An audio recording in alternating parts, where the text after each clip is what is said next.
শীতের সময় বিকালবেলা যদি একটু ভাজা পোড়া খাওয়া যায় তাহলে কিন্তু মন্দ হয় না। আর শীতের বিকালে যদি গরম গরম এরকম খাস্তা সিঙ্গারা পাওয়া যায় তাহলে তার কোনো কথাই নেই। হ্যালো এভরিওয়ান, আমার ছোট্ট কিচেন দ্য কুকিং মিস্ট্রিতে সবাইকে ওয়েলকাম। আজকে আমি আপনাদের সাথে শেয়ার করব খুবই সহজ উপায়ে আর চটজলদি সিঙ্গারার রেসিপি। আশা করছি পুরো ভিডিওটি আপনাদের অনেক বেশি ভালো লাগবে। সিঙ্গারার খামির তৈরি করার জন্য একটি বোলে আমি নিয়ে নিচ্ছি 2 কাপ পরিমাণ ময়দা। আর এখন ময়দার মধ্যে আপনাদেরকে দিয়ে দিতে হবে হাফ টি স্পুন কালো জিরা, আর দিয়ে দিতে হবে 1 টিস্পুন চিনি,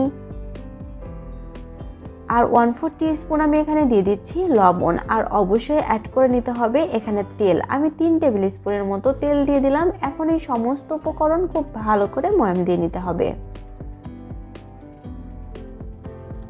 সিঙ্গারা তৈরি করার আগে খামিরটা তৈরি করা কিন্তু খুবই ইম্পর্টেন্ট। খামির খুব ভালোভাবে তৈরি করা না হলে কিন্তু সিঙ্গারা কখনোই খাস্তা হবে না। আর খুব ভালো করে এভাবে ময়াম দেওয়া হয়ে গেলে এর মাঝে আপনাদেরকে অ্যাড করে নিতে হবে পানি। দেখতেই পারছেন এখানে আমি দিয়ে দিচ্ছি নর্মাল তাপমাত্রার পানি, আর আমি 1 কাপ পরিমাণ পানি ব্যবহার করছি। আমি 2 কাপ আটার জন্য 1 কাপ পানি ব্যবহার করছি। এই পানির পরিমাণটা কিন্তু নির্দিষ্ট নয়, আপনাদের শক্ত একটা খামির তৈরি করতে যতটা পানি লাগে ঠিক ততটা পানি অ্যাড করে নিতে হবে। এখন একটা কাঁটা চামচ দিয়ে খুব ভালো করে সমস্ত আটাটা আমি একটু মেখে নিলাম।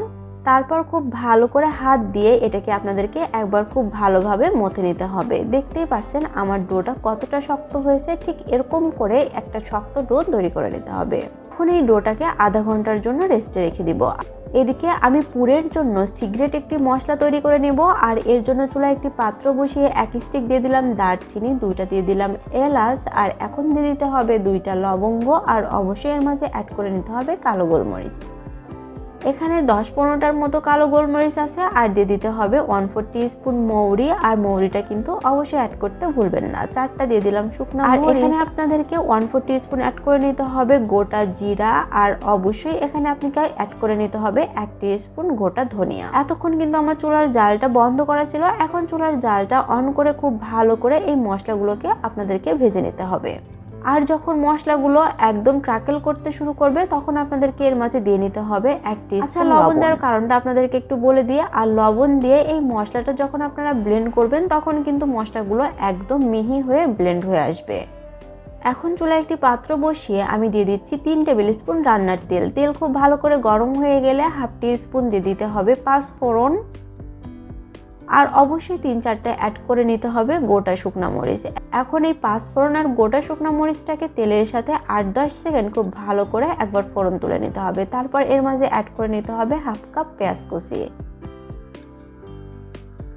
এখন এই পেঁয়াজটাকেও খুব ভালো করে আপনাদেরকে তেলের সাথে ভেজে নিতে হবে যেন পেঁয়াজের কাঁচা গন্ধটা চলে যায় আর পেঁয়াজটা অনেকটাই সফট হয়ে আসে।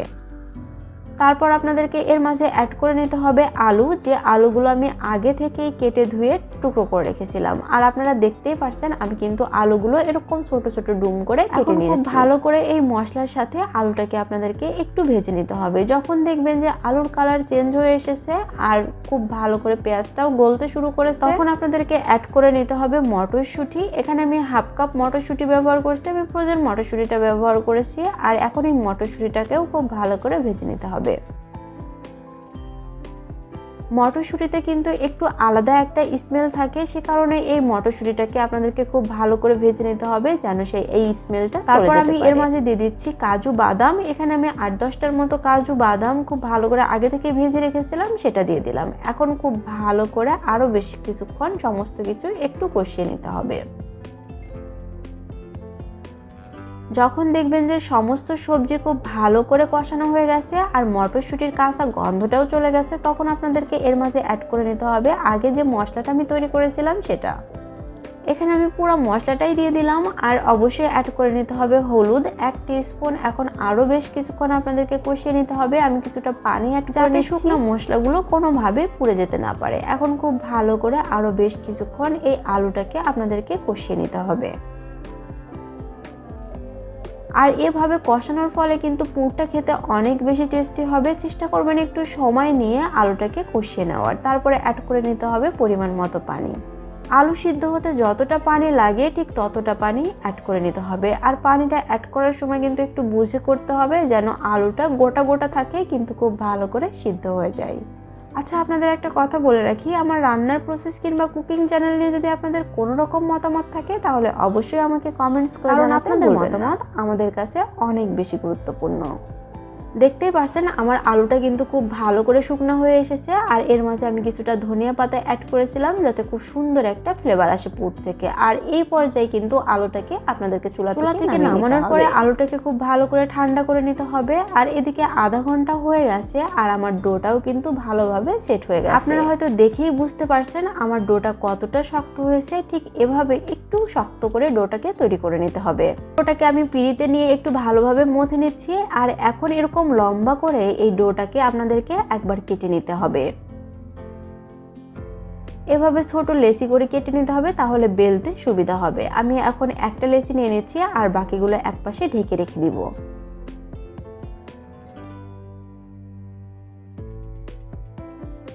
আর বেলার আগে অবশ্যই এভাবে একটু ময়দা কিংবা তেল মাখিয়ে নিতে ভুলবেন না, তাহলে কিন্তু এটা খুব ভালো করে বেলে নিতে পারবেন।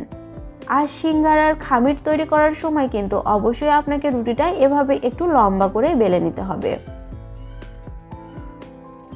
দেখতে পাচ্ছেন আমার রুটিটা কিন্তু লম্বা হয়েছে, এটা গোল হয়নি। এভাবে লম্বা করে বেলে নিতে হবে। আর একটা রুটি থেকে দুইটা সিঙ্গার হবে। আমি মাঝখান থেকে এটাকে কেটে নিচ্ছি। কাটার পরে চারপাশে এভাবে আপনাদেরকে একবার একটু পানি মাখিয়ে নিতে হবে যাতে এটাকে সিল করতে সুবিধা হয়। তারপর এভাবে আপনাদেরকে দুই পাশ থেকে নিয়ে এসে মাঝখানে এরকম একটু চোঙার মতো তৈরি করে নিতে হবে। আর এটা কিন্তু খুবই ইজি, আপনারা দেখেই খুব সহজেই তৈরি করে নিতে পারবেন।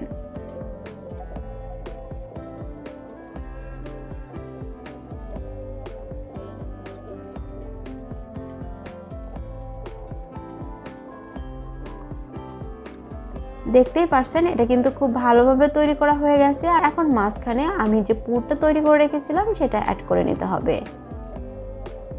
পুর দিয়ে খুব ভালো করে একবার এভাবে প্রেস করে দিবেন যাতে খুব ভালো করে নিচে পুরটা চলে যেতে পারে। তারপর অপর পাশ থেকে রুটিটার মাথাটা নিয়ে এসে এই পাশে লাগিয়ে দিতে হবে। এটা কিন্তু খুবই ইজি প্রসেস, আপনারা খুব সহজেই তৈরি করে নিতে পারবেন। আমার সিঙ্গারাটা তৈরি করা হয়ে গেছে। আর এই একইভাবে আমি সমস্ত সিঙ্গারাগুলো তৈরি করে নিব। আর এগুলোকে আমি একপাশে এখন রেখে দিব। সমস্ত সিঙ্গারা তৈরি করার পরে আমি চুলায় একটি পাত্র বসিয়ে দিয়েছি আর পাত্রে অনেকটা তেল দিয়ে দিয়েছি। তেল খুব ভালো করে গরম হয়ে গেলে একে একে আগে থেকে তৈরি করে রাখা সিঙ্গারাগুলো দিয়ে দিতে হবে। আর সিঙ্গারা পারফেক্টলি ভাজার জন্য তেলটা গরম হওয়াটা কিন্তু খুবই ইম্পর্টেন্ট। তেল কিন্তু খুব বেশি গরম করা যাবে না, মিডিয়াম গরম হলে আপনাদেরকে এই তেলের মধ্যে সিঙ্গারাটা দিয়ে নিতে হবে। আর অবশ্যই সিঙ্গারা ভাজার সময় মিডিয়াম টু লো হিটে সিঙ্গারাটা ভেজে নিতে হবে। হাই হিটে সিঙ্গারা ভাজা যাবে না, হাই হিটে সিঙ্গারা ভাজলে কিন্তু সিঙ্গারার কালারটা কখনোই আসবে না। যখন এক পাশ হয়ে যাবে তখন অপর পাশটা এভাবে উল্টে দিতে হবে, উল্টে একইভাবে অপর পাশটাও ভেজে নিতে হবে। সিঙ্গারা তৈরি করা কিন্তু খুবই ইজি। আর আমার মনে হয় বাসায় সিঙ্গারা তৈরি করার ফলে যে টেস্টটা আসে দোকানের সিঙ্গারায় সেই টেস্টটা কখনোই আসে না। আর বাসায় তৈরি করার ফলে এই সিঙ্গারাটা কিন্তু একটু হলেও হেলদি। আপনারা চেষ্টা করবেন আমার রেসিপিটি ফলো করে একবার হলেও তৈরি করে নেওয়ার সিঙ্গারা বাসায়, তাহলে দেখবেন আপনারা খুব সহজেই খুবই টেস্টি আর খাস্তা সিঙ্গারা বাসায় তৈরি করে নিতে পারছেন। আমার সিঙ্গারাটা কিন্তু পারফেক্টলি হয়ে গেছে আর এর কালারটা একেবারে কাঙ্ক্ষিত কালার চলে এসেছে। সিঙ্গারাটা কতটা ভাইব্রেন্ট কালার এসেছে, একদমই সিঙ্গারা পারফেক্টলি ভাজা হয়ে গেছে। এখন এই সিঙ্গারাটাকে আমি তেল থেকে তুলে নিব।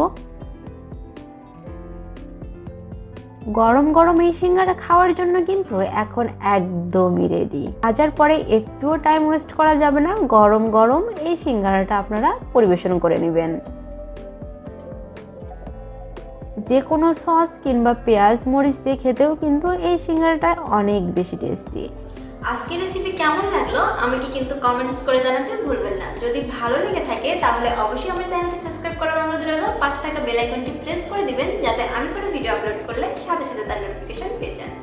যারা আমাদের ফেসবুক পেজ থেকে দেখছেন ফেসবুক পেজটা ফলো করবেন। দেখা হচ্ছে নতুন পর্বে নতুন কোনো রেসিপি নিয়ে। ততক্ষণ সবাই অনেক ভালো থাকবেন। আল্লাহ হাফিজ।